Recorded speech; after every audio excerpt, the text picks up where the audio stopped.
আমাকে টেবিল তৈরি করতে হয়। হ্যাঁ, এটার মোটা এরকম পুরো কাঁথা, আবার যেটা নিয়ে এসছে এটা একদম পারফেক্ট। চাইলে আপনারা যে পাতলা কম্বলগুলো দেয় না, ত্রাণের যে কম্বলগুলো, হ্যাঁ, এই কম্বলগুলো দুটোও যদি ভাঁজ করে, হাফ ভাঁজ করে, টেবিল বড় হলে ফুল দিতে হবে, সেক্ষেত্রে 3টা কম্বল লাগবে, বা এরকম 2টো কম্বল এরকম যদি 2 ভাঁজ করে দিয়ে দেন, 2 ভাঁজের বিষয়গুলো তো চওড়া বেশি থাকে না, বা দামও কম, ওইটা যদি 2 ভাঁজ এরকম মোটা হলে নিতে পারবেন।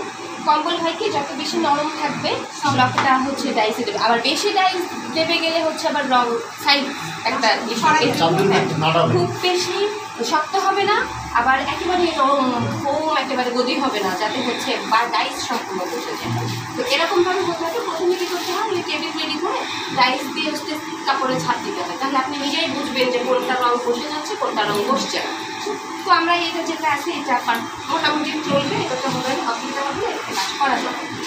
তো টেবিলের হচ্ছে থিকনেসটা এরকম হয়, পাতলা কম্বল দুটো 2 ভাঁজ করলে যেরকমটা গদি আসবে এটাতেই হয়ে যাবে।